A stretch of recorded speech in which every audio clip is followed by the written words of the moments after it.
just gonna stand there gawking. Well, welcome to Red Reviews, guys. And yes, I did it. I sat through 50 Shades Darker. And I even looked at 50 Shades of Grey to get prepared for this. I am not a fan of 50 Shades of Grey. The first one, I thought the relationship between the two main characters is awful. The story and plot is non-existent. I laughed more than anything. Was this supposed to be a comedy? I get confused because I end up laughing at the dialogue. I get confused by the decisions of the characters. I get they're supposed to be falling in love, but this love story is about as believable as Anakin Skywalker and Padme in the prequels. Where they're like Anakin Skywalker, there's nothing that this guy does except for the fact that he's a billionaire and he's good looking, that this guy does to inspire the fact that they might fall in love and then that they are meant to be. They're so polar opposites that it doesn't fall in place in the first one. So when you're making a sequel off of a love story that didn't really work in the first one, where are we going to go from there? What is this movie about? I always tell you the plot of this movie. There's no plot. There's nothing. I don't know what this movie's about. I can't tell you. I cannot tell you what this movie's about, except it's more of the same of the on again, off again. Are we right for each other? Are we not right for each other? I think we're destined to be together, but I'm just not right for you. I need you to change. Can you change? Will you change for me? I'm not so sure that you can change, but I can't live without you, but I think I have to let you go. Oh, I can't live without you. Take me back. And I was like, oh my God. Just get on with it. We know there's one more. It's a trilogy of books, so we know there's one more coming, so just get together. There are a few brief moments in the new one, 50 Shades Darker, where the story starts to pick up, and you're like, okay, and then it dissipates as fast as it comes up. There is one of the old submissives that ends up cornering Anastasia at one point, Leela, one of the old submissive of Christian Grey. She has a gun on Anastasia, and you're like, oh, we're seeing some of the people from Christian Grey's past. We're seeing his past catch up to him. How will she react? And then, yeah, Christian comes in, and then it dissipates, and then Leela's gone. She was kind of stalking Anastasia for part of the movie, but then all of a sudden she's gone. She's gone. So that storyline goes nowhere. Anastasia's off now. She works for a publishing company, and she has this sort of mysterious new boss, and called Miss. I was to say the names in this movie are it's just lazy. Anastasia Steele sounds like a porn star name. Christian Grey, a little bit more. So her name is Anastasia. They call her Anna at work. So what is her? What's the other person she works with? Well, her name is Hannah because lazy. And Mrs. Robinson is the girl, apparently the older submissive for Christian Grey, Mrs. Robinson. And what's the nanny's name, or not nanny, the maid's name?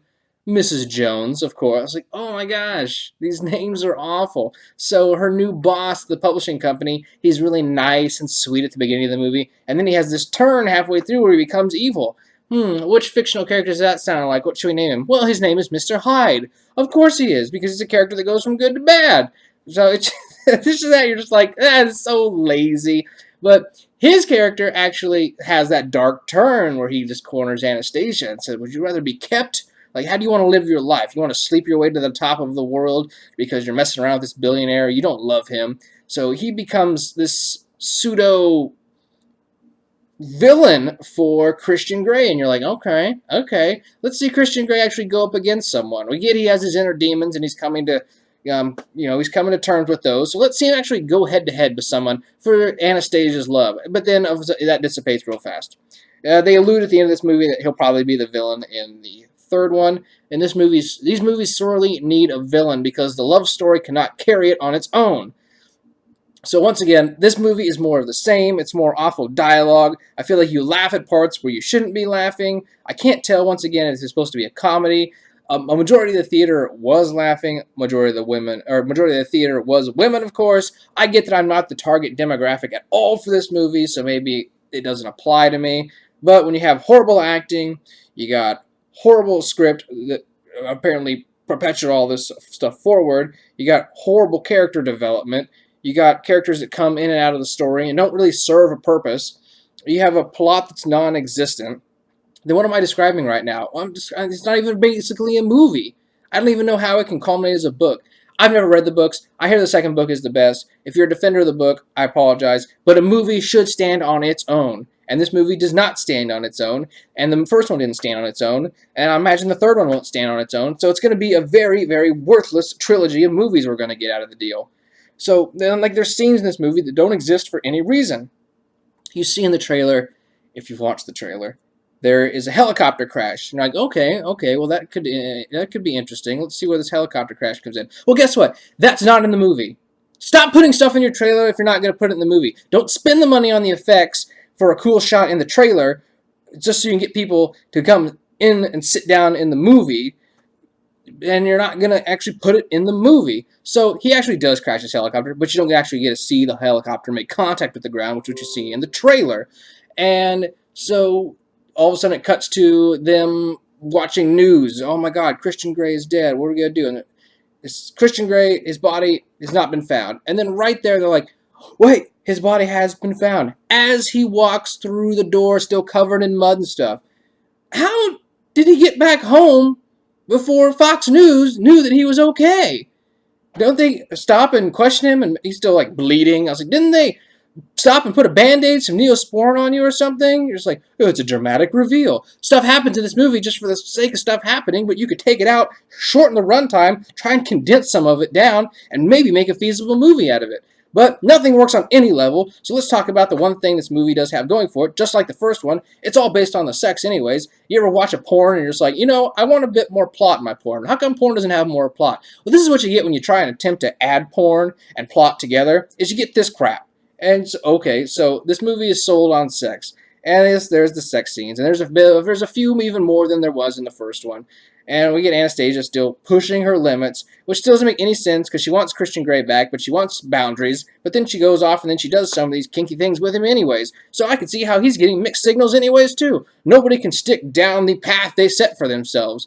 Oh yes, there is sex scenes. You see boobs, you see ass. Woo! Anything you can see on HBO or MTV any day of the week. There's a few things they push the envelope on, but nothing that you're gonna be, oh my gosh, I can't believe I feel so dirty for watching this. Ugh. So that's 50 Shades of Grey in a nutshell. It's porn with a plot for no reason. Those two things should never go together. It's horrible acting. It's horrible scripts. If you like the first one, you're going to go watch the second one, and you're going to go watch the third one. And it's the same type of people that are keeping this going. It's the target audience of the ladies. A majority, like I said, of the audience was female. There was a few guys in there that were drugged to this because it's Valentine's Day, and they promised their ladies they'd take them to see 50 Shades Darker. Just like I'm sure last year they'd have taken them to see 50 Shades of Grey, and they already had their calendars marked for 50 Shades Free, I think is the third one. And I'm sure if it does well, they'll somehow find a way to push the series on.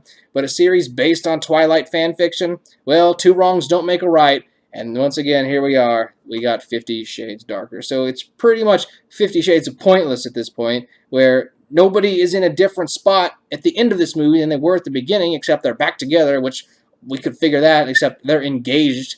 So we got a wedding on the way. Like I said, Twilight fan fiction. Does this remind you of anything? And I'm pretty sure, spoiler alert, she gets pregnant in the third one, much like Twilight. So you can see, I'm sure, more down the line. We'll push the envelope a little bit farther in the next one, but we'll still be served up the same plate of bad acting, bad script writing, bad dialogue delivery, mediocre sex scenes, and pointless plot development and character-driven motivations. So that's 50 Shades Darker. Don't waste your time. Go watch the Lego Batman movie. Go watch John Wick 2. If you're going to see this movie, I'm sure it's because you promised your lady that you would do it. But that's 50 Shades Pointless, and I will catch you guys next time right here on Red Reviews. Got me looking so great.